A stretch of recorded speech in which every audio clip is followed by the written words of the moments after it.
በስመ አብ ወወልድ ወመንፈስ ቅዱስ አሐዱ አምላክ አሜን። የልዑል እግዚአብሔር ቤተሰቦች የእናታችን የቅድስት ድንግል ማርያም የአስራት የበኩራት ልጆች እንኳን ለእናታችን ለቅድስት ድንግል ማርያም ወርሃዊ መታሰቢያ ክብረ በዓል በሰላም በጤና ደረሳችሁ። ዝክር ሚዲያችንን ሰብስክራይብ፣ ላይክ እንዲሁም ሼር በማድረግ አገልግሎታችን እንድታበረታቱ ስንል እንዲሁም በየዕለቱ የምንለቅላችሁን የቅዱሳን ታሪክ፣ ገድላት፣ ድርሳናት እንዲሁም የቤተ ክርስቲያናችን ምንባባቶች የምንተርክበት መንፈሳዊ ቻናል ስለሆነ እንድታበረታቱ ስንል በድጋሚ እንጠይቃለን። ከዚህ በኋላ የእመቤታችን የቅድስት ድንግል ማርያምን ከልደቷ እስከ ዕርገቷ ድረስ ያለውን ታሪክ እንዲህ በማለት በመሳጭ ቃል እንተርካለን። እስከ ዝግጅታችን ፍጻሜ ድረስ አብራችሁን ትቆዩ ዘንድ የልዑል እግዚአብሔር መልካም ፈቃድ ይሁንልን። አሜን።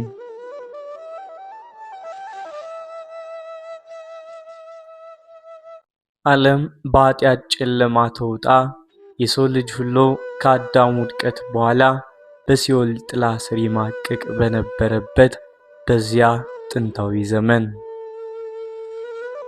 በእስራኤል ምድር ፍጹም እግዚአብሔርን የሚፈሩ በደግነታቸውና በትህትናቸው የታወቁ ሁለት ቅዱሳን ነበሩ። ስማቸውም ኢያቄምና ሐና ይባላል። እነዚህ ቅዱሳን ባልና ሚስት ባለጠጎች ነበሩ። ሀብታቸውን ለሶስት ከፍለው አንዱን ክፍል ለቤተ መቅደስ፣ ሁለተኛውን ለነዳያንና ለምስኪነኞች ይሰጡ ነበር። ሶስተኛው ክፍል ብቻ ለቤታቸው ያስቀሩ ነበር።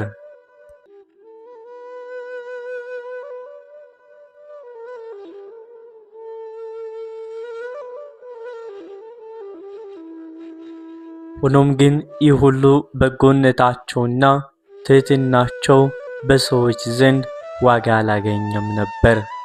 ምክንያቱም በዚያ ዘመን በአይሁድ ማህበረሰብ ውስጥ ልጅ አለመውለድ መካንነት እንደ ትልቅ እርግማን የኃጢአት ምልክት ተደርጎ ይቆጠር ነበር።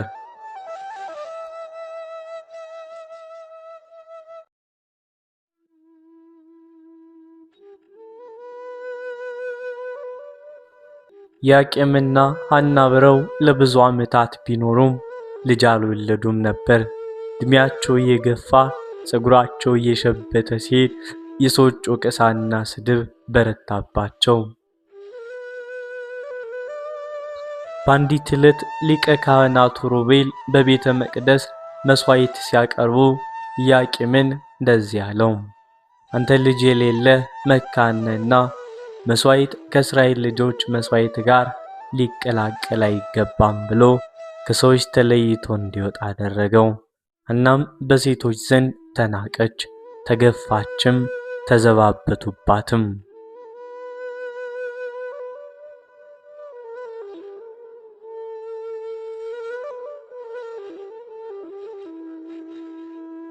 በዚያን ቀን የሁለቱም ቅዱሳን ልብ በሐዘን ተሰበረ። ኢያቄም ወደ ቤቱ መመለስ ስላሳፈረው ፍጹም ወደሚያለቅስበት ወደ በረሃ ወደ እረኞቹ ተራራ መራ። 40 ቀንና 40 ሌሊት እየጾመ ያለቀሰ ወደ ሰማይ አምላክ አመላከተ። በአንጻሩ ቅድስት ሐናም ወደ አትክልት ቦታዋ ገብታ በአንዲት የርግብ ጎጆ ስር ተቀምጣ ማልቀስ ጀመረች። ርግቧ ከልጆቿ ጋር ስትጫወት አይታ አቤቱ አምላኬ ሆይ እንስሳትንና አዕዋፋትን እንኳ ሳይቀር በልጅ የምታስደስት እኔን ግን መካን አደረግከኝ፣ ምን በድዬ ነው? ወንድ ልጅ በወልድ ለቤተ መቅደስ አገልጋይ ይሆን፣ ሴት ልጅም ብንወልድ እንዲሁ ለእግዚአብሔር ቤት ትሆን ብላ በንጹሕ ልቧ እያለቀሰች ተሳለች።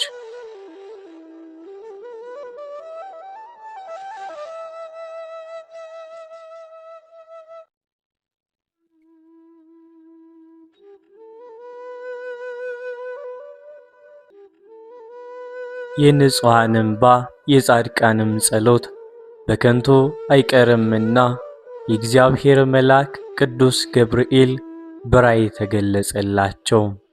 ለአንዱ በበረሃ ለአንዲቷ በቤቷ ተገልጾ ጸሎታችሁ ተሰምቷል፣ እንባችሁም በፈጣሪ ፊት ደርሷል፣ ለዓለም ሁሉ መድኃኒት የምትሆን ከአዳም እልፍኝ ተመርጣ የተገኘችውን ንጽሕት ልጅ ትወልዳላችሁ የሚለውን የደስታ ብስራት ነገራቸው።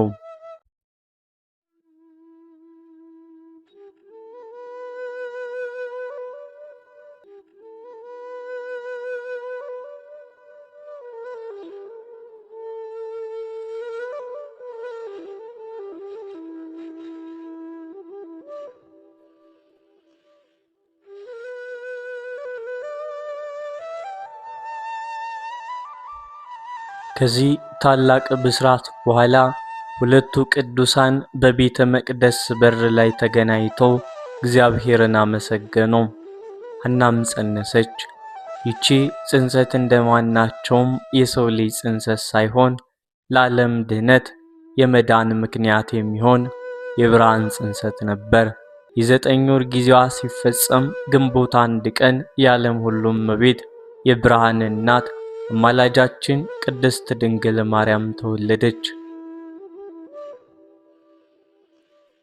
በቤታቸውም ብቻ ሳይሆን ለአዳም ልጆች ሁሉ ሊበራ የመጣው የብርሃን ፀሐይ መውጫጎ ስለቀደደ በሰማይና በምድር በፍጹም ደስታ ሆነ።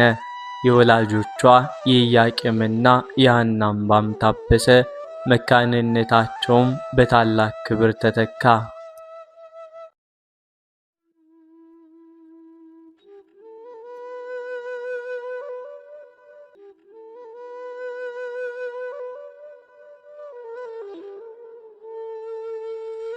የብርሃን እናት ሕፃኗ ማርያም በወላጆቿ በኢያቄምና በሐና እቅፍ ውስጥ ሆና በደስታ አደገች። በቤት ውስጥ በነበራት ቆይታ ሁሉ ቤታቸው በበረከትና በሰላም የተመላ ነበረ። ነገር ግን ወላጆቿ ያንን ያስለቀሳቸውን መካንነታቸውን ያስወገደላቸውን አምላክ የገቡትን ቃል ኪዳን ፈጽሞ አልረሱትም ነበር።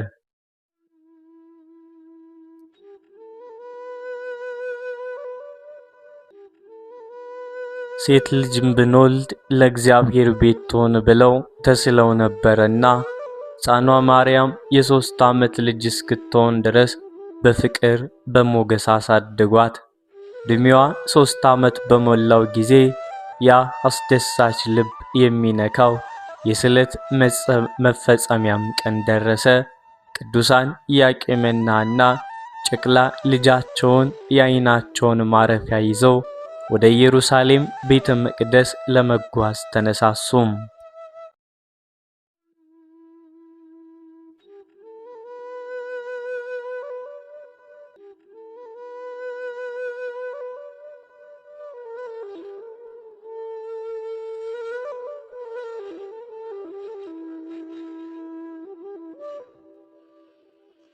የአይሁድ ወገኖቻቸውንና ዘመዶቻቸውን ሁሉ ጠሩ።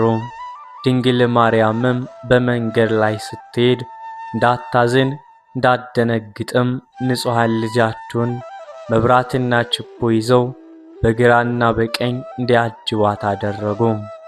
ያ የጉዞ መስመር በብርሃንና በደስታ ዝማሬ የተመላ ነበር። ወደ ታላቁ ኢየሩሳሌም ቤተ መቅደስ በደረሱ ጊዜ በቤተ መቅደሱ ፊት ለፊት ወደ ላይ የሚወስዱ 15 ረጃጅም የድንጋይ ደረጃዎች ነበሩ።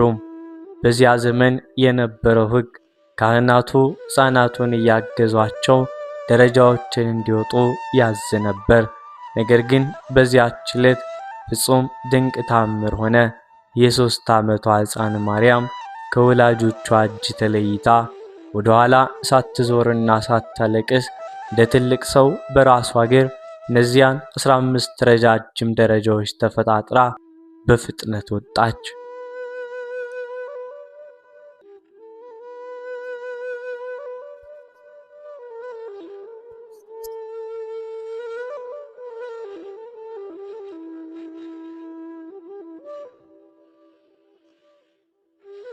በደረጃው አናት ላይ ቆሞ ይጠብቃት የነበረው ሊቀ ካህናቱ ዘካርያስ ይህንን ባየና በሰማም ጊዜ በአድናቆትና በመንፈሳዊ ግርማ ተመላ። በመንፈስ ቅዱስ ተመርቶም ይህች ሕፃን ተራ ሕፃን ሳትሆን የእግዚአብሔር ታላቅ ምስጢር ያለባት መሆኗን ተረዳ። ከካህናቱና ከሰዎች ሁሉ አግልሎ በዓመት አንድ ጊዜ ብቻ ሊቀ ካህናቱ ደግሞ ይዞ ከሚገባበት እጅግ ቅዱስ ከሆነው ስፍራ ከቅድስተ ቅዱሳን ውስጥ አኖራት።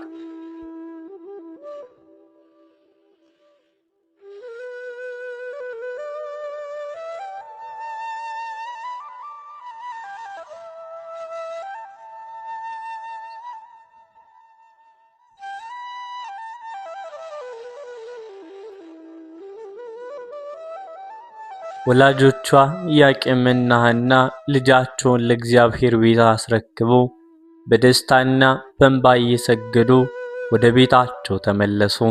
ከዚያች ሰዓት ጀምሮ ድንግል ማርያም በቤተ መቅደስ ውስጥ ብቸኛዋ ሴት ሆና መኖር ጀመረች። ድንግል ማርያም በቤተ መቅደስ ውስጥ ለ12 ዓመት ስትኖር የምድራውያንን ምግብ አልተመገበችም። የሰው እጅ ያዘጋጀውን አልቀመሰችም። ይልቁኑ እግዚአብሔር አምላክ ፍቅሯንና ንጽሕናዋን ስላስደሰተው በየዕለቱ የብርሃን መልአክ ቅዱስ ሩፋኤልን ይሰድላት ነበር። መልአኩ ፋኑኤል ክንፎቹን እያማታ ከሰማይ ሰማያት ሰማያዊ ኅብስትና የብርሃን መጠጥ ሰዋስወ ብርሃን ያመጣላት ይመግባት ነበር።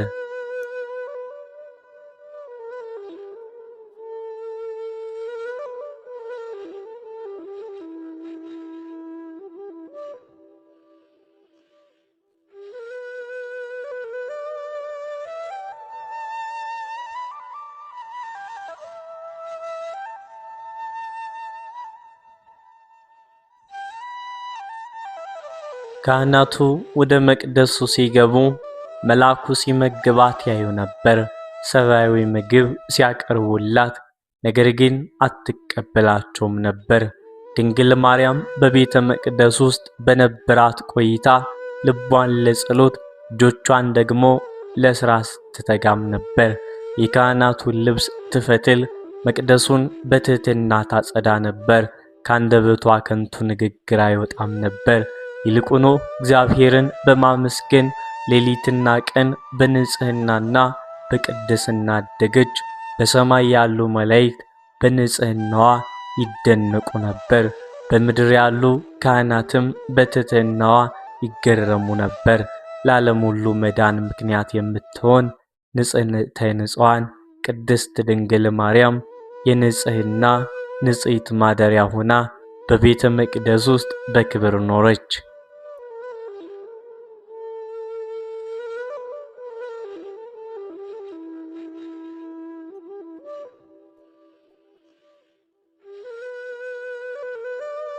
የብርሃን እናት ቅድስት ድንግል ማርያም በታላቁ የኢየሩሳሌም ቤተ መቅደስ ውስጥ መልአክ መንፈስ ቅዱስ ፋኑኤል እየመገባት በጸሎትና በቅድስና ለ12 ዓመታት ኖረች።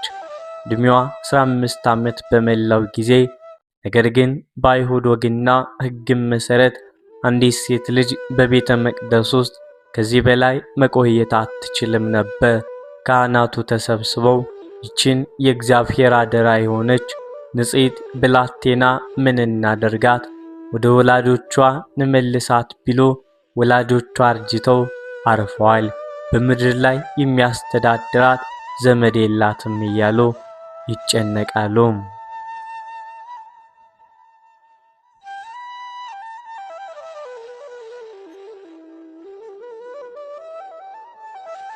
ሊቀ ካህናቱ ዘካርያስ ወደ ቤተ መቅደስ ገብቶ በጸለየም ጊዜ የእግዚአብሔር መልአክ ተገልጦ ከዳዊት ወገን የሆኑ ያላገቡ ወንዶችን ሁሉ ጥራ፣ በትራቸውንም በቤተ መቅደስ አኖር፣ ምልክት የምታሳይበት እርሱ ድንግሊቱን ባደራ ይጠብቃት አለው። በዚህ መሠረት ከዳዊት ወገን የሆኑ ወንዶች ሁሉ በትራቸውን ይዘው መጡ። ከመካከላቸው የ80 ዓመቱ አረጋዊ ጻድቁ ዮሴፍ ነበረ።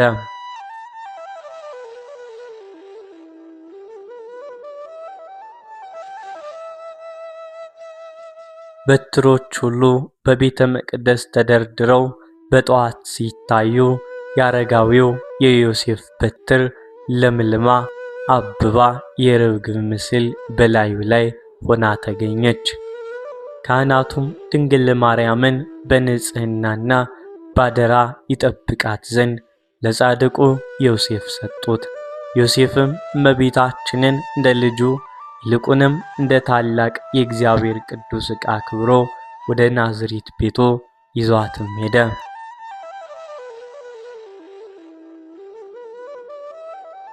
በአንዲት ዕለት ዓለም ሁሉ ሊያዩ የናፈቀው ነቢያት በትንቢት የተናገሩለት ያ ታላቅ የምስጢር ቀን ደረሰ። እመቤታችን ድንግል ማርያም በዮሴፍ ቤት ውስጥ ሆና የመቅደሱን መጋረጃ የምትፈትልበትን ወርቅና ቀይ ሐር በእጇ ይዛ ልቧን ለፈጣሪዋም ሰጥታ በጸሎት ተንበርክካም ሳለ ድንገት የክፍሉ ጨለማ በታላቅ የሰማይ ብርሃን ተተካ። የቤቱ ጣሪያ ተከፍቶ የብርሃን ፀሐይ የገባ ይመስል ፍጹም ክብር ክፍሉን መላው።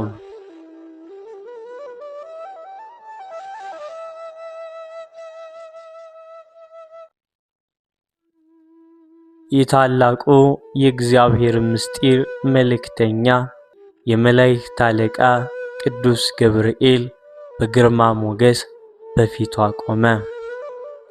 ከንፈሮቹ ደመብረቅ ያንጸባርቁ ነበር። ድንግል ማርያም ደንግጣ ቀናም ስትል መልአኩ በታላቅ ትሕትናና አክብሮት አንደበቱን ከፍቶ ደስ ይበልሽ፣ ጸጋ የሞላብሽ ሆይ እግዚአብሔር ካንቺ ጋር ነው፣ ከሴቶች መካከል የተባረክሽ ነሽ አላት። ድንግል ማርያም ከመልአኩ ግርማና ከሰላምታው የተነሳ እጅግ ደነገጠች። በልቧም ይህ እንዴት ያለ ሰላምታ ነው? እኔ በድንግልና የምኖር ምስኪን ብላቴና ሆኜ ሳለ ይህ የሰማይ መልአክ ለምን እንዲያከብረኛል እያለች በፍጹም አሰበች።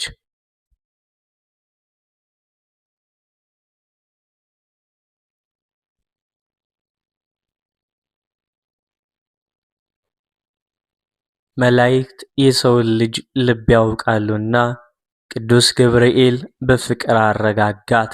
ማርያም ሆይ በእግዚአብሔር ፊት ፍጹም ጸጋን አግኝተሻልና አትፍሪ። እነሆ ትጸንሻለሽ፣ ወንድ ልጅም ትወልጃለሽ፣ ስሙንም ኢየሱስ ትዪዋለሽ። እርሱ ታላቅ ይሆናል፣ የልዑል ልጅም ይባላል አላት። ድንግል ማርያምም ጥያቄዋ የጥርጣሬ ሳይሆን የጥበብ ጥያቄ ነበርና እኔ ወንድ ስለማላውቅ ይህ ነገር እንዴት ሊሆን ይችላል ስትል ጠየቀችው።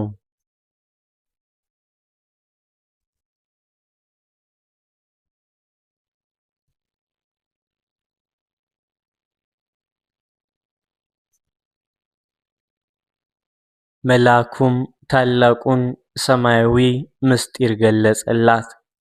መንፈስ ቅዱስ በአንቺ ላይ ይመጣል፣ የልዑል ኃይልም ይጋርድሻል።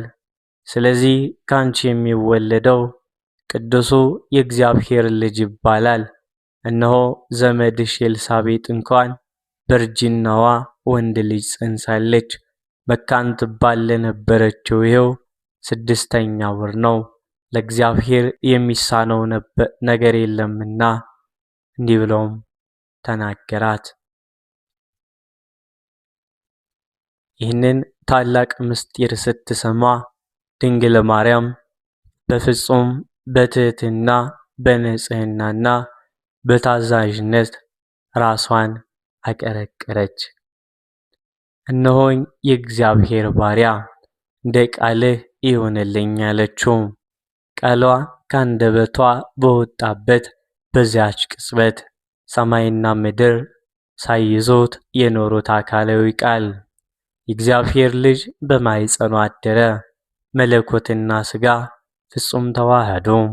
የሰው ልጅ መዳን ከዲያብሎስ ቀንበር ነፃ መውጣት በዚች ቅድስት ብላቴና እሽታ ተጀመረ።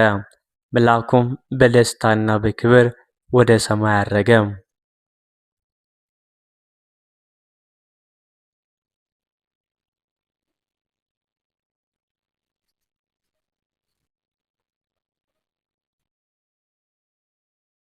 አካላዊ ቃል በድንግል ማርያም ማኅፀን ካደረ በኋላ የ9 ወር ከ5 ቀን ጊዜው ተፈጸመ።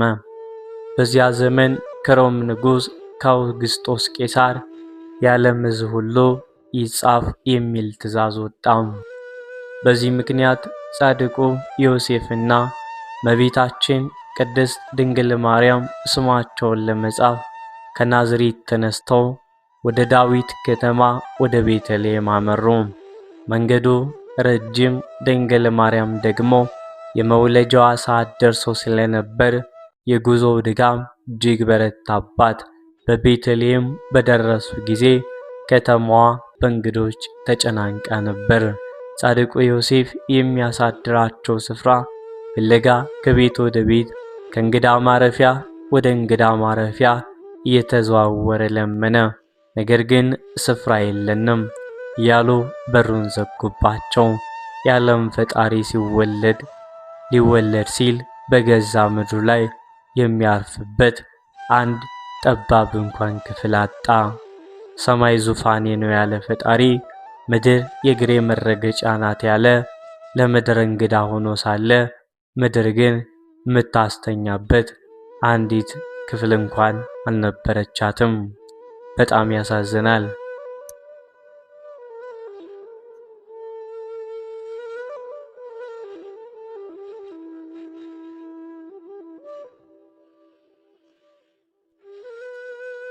በመጨረሻም አማራጭ አጥተው ከከተማ ውጭ ወደሚገኝ ከከብቶች ከቅዝቃዜና ከነፋስ ወደሚጠለሉበት የከብቶች በረት ግርግም ገቡ።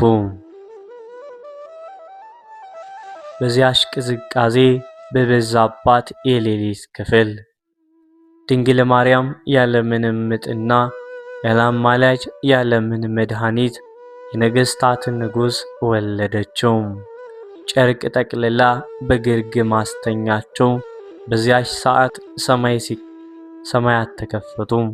የእግዚአብሔር መላእክት ብርሃናቸውን ክንፎቻቸውን እየበረሩ ወረዱና ስብሐት ለእግዚአብሔር በሰማያት ወሰላም በምድር ስምረቱ ለሰው፣ ምስጋና ለእግዚአብሔር በሰማይ ይሁን ሰላምም በምድር ላይ ለሰው ልጅ በጎ ፈቃድ እያሉ ታላቅ የምስጋና ዝማሬን አቀረቡ።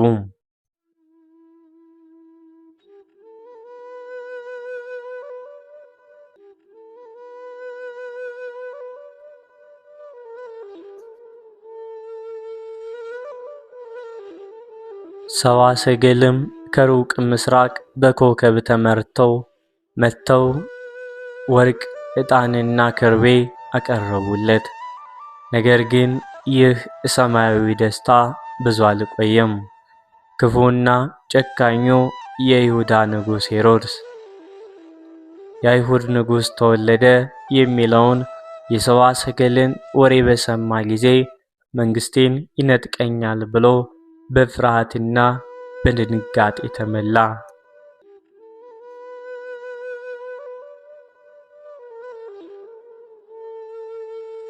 ሕፃኑን ኢየሱስን ፈልጎ ለመግደል በቤተልሔምና በአውራጃዋ ያሉትን የ2 ዓመትና ከዚያ በታች የሆኑ ሕፃናትን ሁሉ በሰይፍ አስፈጀ። የንጹሐን እናቶች ልቅሷቸውና ዋይታዋ ምድሪቱን መላው። የእግዚአብሔር መልአክ ለዮሴፍ በሕልም ተገልጦ ሄሮድ ሕፃኑን ሊገድለው ይፈልገዋልና ተነሳ፣ ሕፃኑንና እናቱንም ይዘህ ወደ ግብፅ ሽሽ፣ እስክነግርህም ድረስ በዚያ ተቀመጥ አለው።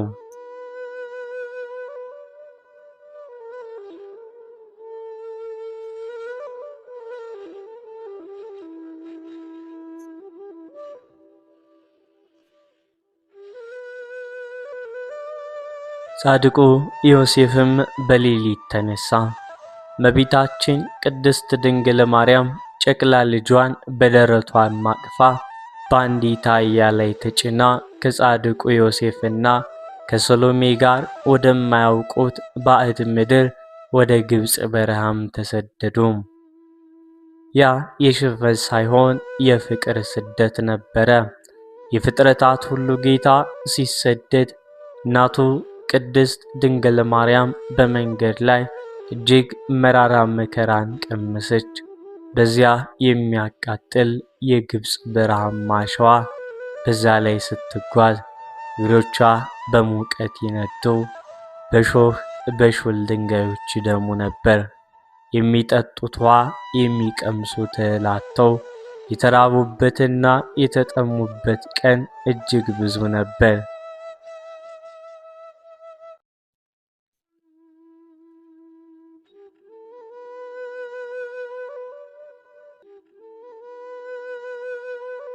ድንግል ማርያም የልጇን ረሃብና ጥሙም ስታይ ልቧ በእናትነት ሐዘን ይቀልጥ ነበር። ከአይሁድ ጭካኔ አምልጠው በዱርና በገደል ሲንከራተቱ ወንበዴዎች ሊዘርፏቸውና ሊገድሏቸው የሞከሩባቸው አስፈሪ አጋጣሚዎች ነበሩ። ሆኖም ግን እነርሱ በገቡበት የግብፅ ከተሞች ሁሉ ድንቅ ታምር ይሆን ነበር። ሕዝቡ ሊሰግድላቸው ያቆማቸው የድንጋይና የወርቅ ጣዖታት ሁሉ እናትና ልጅ ሲቀርቡ ከሥራቸው ተነቅለው ይሰባበሩና ይወድቅ ነበር።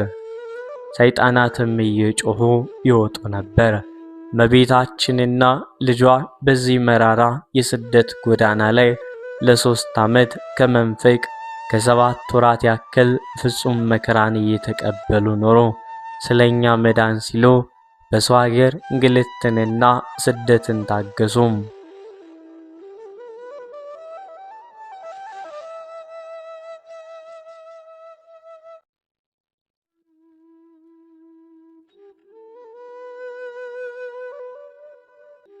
ክፉ ንጉሥ ሄሮድስ ከሞተም በኋላ የእግዚአብሔር መልአክ ፈቃድም ሆኖ እመቤታችን ድንግል ማርያም ከልጇና ከአረጋዊው ዮሴፍ ጋር ከስደት ምድር ወደ ናዝሬት ተመለሰች።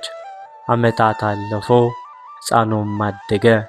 ልጇ መድኃኒታችን ኢየሱስ ክርስቶስ ዕድሜው 30 ሲሞላው ለዓለም ተገልጾ ወንጌለ መንግሥትን መስበክ፣ ዕውራንን ማብራት፣ ለምጻሞችን ማንጻትና ሙታንን ማስነሳት ጀመረ።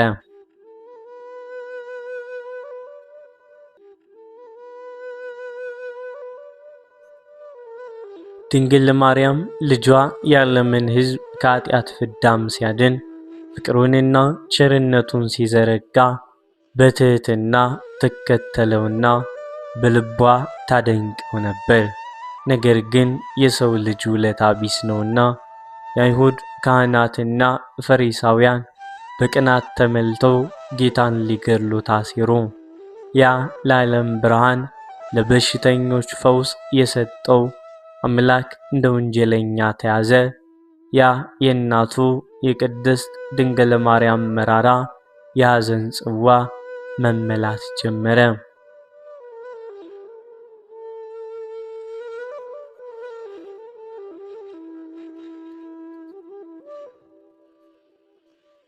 አይሁድ ጌታን እየጎተቱ ከቀያፋ ወደ ጲላጦስ፣ ከጲላጦስ ወደ ሄሮድስ አደባባይ ሲያመላልሱት እናቱ ድንግል ማርያም ፍጹም በሆነ የእናትነት ጭንቀት ትከተለው ነበር። ልጇን ያለ በደሉ ሲገረፍ፣ ምራቅ ሲተፋበት፣ የሾህ አክሊል በራሱ ላይ ደፍተው ደሙ በፊቱ ላይ ሲወርድ ስታይ ልቧ በሐዘን ፍላጻ ተወጋ። ይልቁንም ከባድ የሸንኮራ መስቀል አክብደው ወደ ጎለጎታ ኮረብታ እየገፉ ሲወስዱት እርሷም ደካማ ጉልበቷ እየተንቀጠቀጠ በስተጀርባው ትከተለው ነበር። የመስቀሉን ከባድነት መሸከም አቅቶት በወደቀ ቁጥር የእናቱ ነፍስ አብራም ትወድቅ ነበር።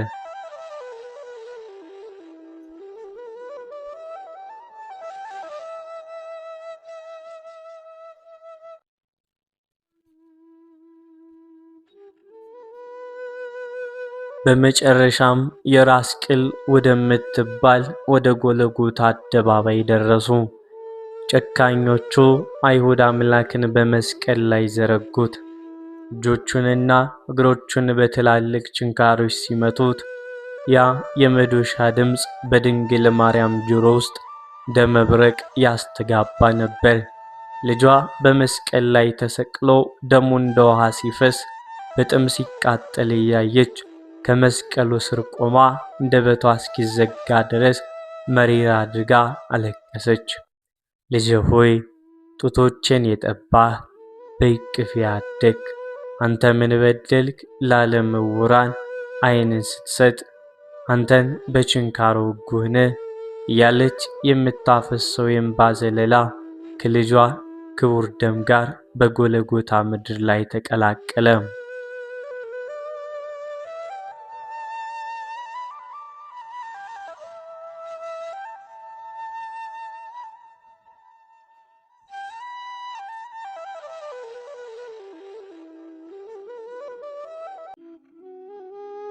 ስምዖን የተባለው አረጋዊ ቀድሞ በመቅደስ የተናገረው ትንቢት ፈጸመ። የሐዘን ሰይፍ በድንግል ማርያም ልብ ውስጥ አለፈ። በዚያ ፍጹም ጨለማ በሆነውና ምድር በዞረችበት ሰዓት ጌታችን ኢየሱስ ክርስቶስ ከመስቀል ላይ ሆኖ ወደ እናቱ ተመለከተ። በሳንጃ የተወጋውን ልቧንና መሪር ሐዘኗን አየ። ከጎኗ ቆሞ የነበረውን የሚወርደውን ደቀ መዝሙሩን ዮሐንስንም አየው። ጌታም እናቱን አጽናናት። ለዮሐንስም ነዋ እመከ እነኋት እናት አለው። ለእመቤታችን አንቺ ሴት እነሆ ልጅሽ አላት። ይህ ቃል ተራ አደራም አልነበረም። ጌታችን በመስቀል ላይ ሆኖ ድንግል ማርያምን ለወዳጆ ለዮሐንስ ብቻም ሳይሆን ለክርስቲያን ወገኖች ሁሉ ለዓለም ሕዝብ ሁሉ እናት እንድትሆን የሰጠበት ታላቅ የኪዳን ሰዓት ነበር። ከዚያ ሰዓት ጀምሮ ቅዱስ ዮሐንስ እመቤታችንን እንደ እናቱ አድርጎ ወደ ቤቱ ወሰዳት። በታላቅ ፍቅርና ክብርም ያገለግላት ጀመረ።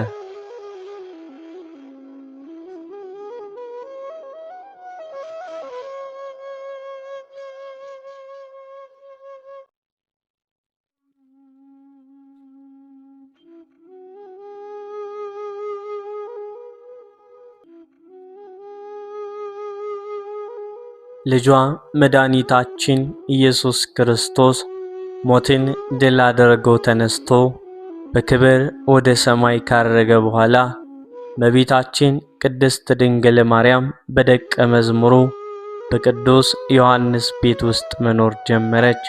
ሐዋርያት ወደ ተለያዩ የዓለም ክፍሎች ወንጌልን ለመስበክ ከመሄዳቸው በፊት ወደ እርሷ እየመጡ ይባረኩ፣ በጸሎቷም ይበረቱ ነበር።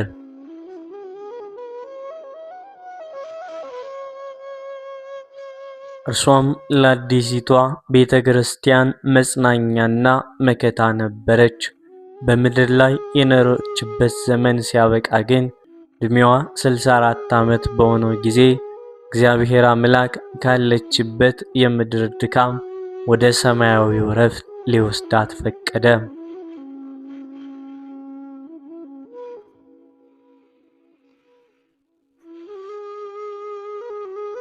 ጥር 21 ቀን እመቤታችን የምታርፍበት ሰዓት እንደደረሰ በዓለም ዙሪያ ወንጌልን እየሰበኩ የነበሩ ቅዱሳን ሐዋርያት በመንፈስ ቅዱስ አጋዥነት በደመና ተጭነው ካሉበት አገር ሁሉም መጡ። በቅዱስ ዮሐንስ ቤት በዙሪያ ተሰበሰቡ። በዚያች ሰዓት ታላቅ መለኮታዊ ብርሃን ክፍሉን መላው። ጌታችን ኢየሱስ ክርስቶስ ስፍር ቁጥር የሌላቸውን መላእክት አስከትሎ ከሰማይ ወረደ። እናቱን ድንግል ማርያምን ሊያጽናናት ነፍሷንም በክብር ሊቀበል መጣ። ድንግል ማርያም ልጇንና አምላኳን ስታይ እጅግ ደስ አላት። ነፍሷንም ከስጋዋ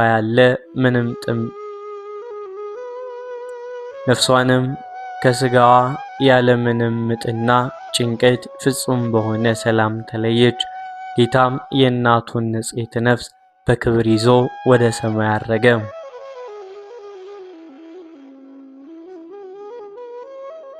ነገር ግን በምድር ላይ የቀረው ክቡር ስጋዋ ገና ታላቅ ፈተና ይጠብቀው ነበር። ሐዋርያት እጅግ እያለቀሱና እየዘመሩ የእመቤታችንን ቅዱስ ሥጋ በአልጋ ላይ አድርገው ለመቅበር ወደ ጌቴሴማኒ የአትክልት ስፍራ ይዘውት መጓዝ ጀመሩ። ይህንን ክብር ያዩ ምቀኞችና ጨካኞች አይሁድ በቅናት ተመሉ። በውስጣቸው ትልቅ ክፋት ሐሳብ ተነሳ። ቀድሞ ልጇ ሙቶ ተነሳው እያለ ሕዝቡን ሁሉ አሳሳተ።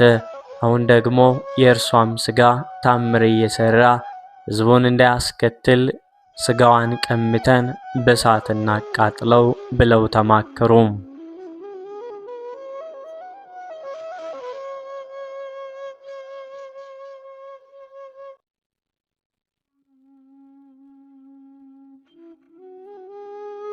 ከመካከላቸው ታውፋንያ የተባለች እጅግ ጨካኝ አይሁዳዊ በቁጣ እየሮጠች መጣች። ሐዋርያቱንም ገፍቶ የእመቤታችንን አልጋ ለመገልበጥና ሥጋዋን መሬት ለመጣል የቃሬዛውን እጀታ በሁለቱም እጆቹ አጥብቆ ጨበጠው።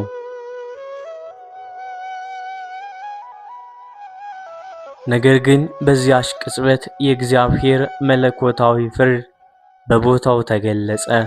የእግዚአብሔር መልአክ በረቂቅ ሰይፍ መጥቶ የታውፋንያን ሁለት እጆች ከክርናቸው ላይ ቆረጣቸው። የተቆረጡት እጆቹም ከአልጋው ላይ ተንጠልጥለው ቀሩ። እርሱም በታላቅ ሕመም እየጮኸ መሬት ላይ ተፍገምግሞ ወደቀ።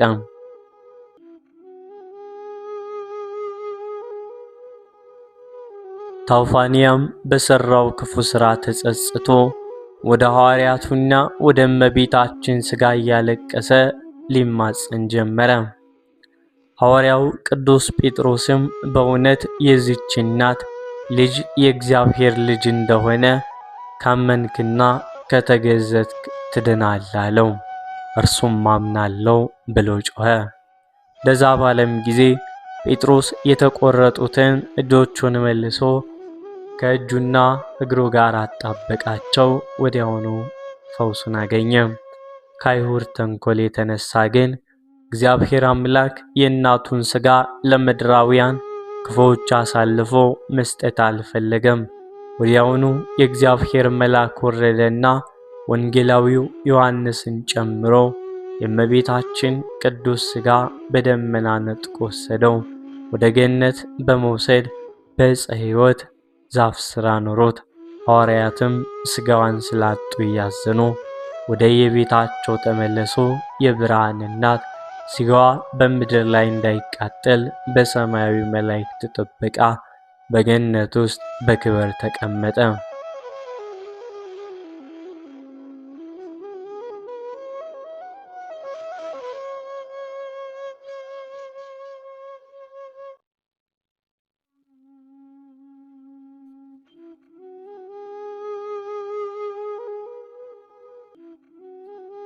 የእመቤታችን የቅድስት ድንግል ማርያም ሥጋ በመልአኩና በቅዱስ ዮሐንስ አማካኝነት ተነጥቆ በገነት በዕፀ ሕይወት ሥር ከተቀመጠም በኋላ ሐዋርያት ፍቅሯና ናፍቆቷ እጅግ በረታባቸው።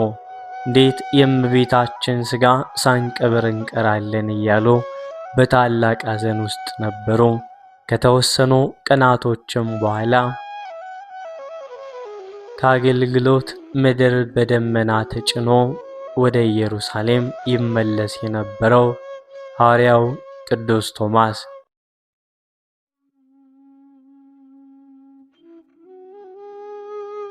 ድንገት በሰማይ ላይ ፍጹም ድንቅና ታላቅ ምስጢርን አየ።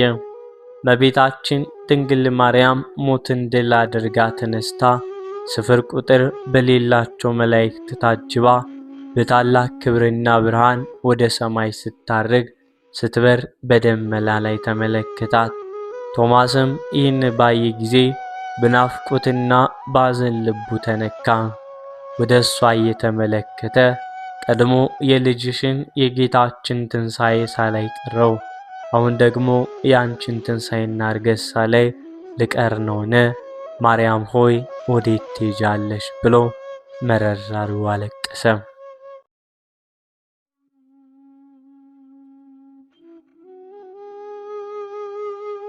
እመቤታችን ቅድስት ድንግል ማርያምም የቶማስን ሐዘን አየች።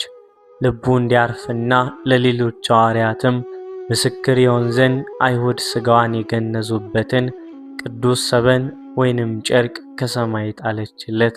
ቶማስም ያንን ሰበን በታላቅ ክብርና በግርማ ሳም አድርጎ ተቀበለው።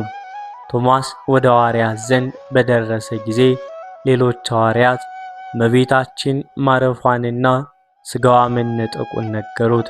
እርሱ ግን ምስጢሩን በልቡ ይዞ ዓይኔ ይህንን አላምንም፣ ሥጋዋን ካልዳሰስኩ እንዴት አምናለሁ አላቸው።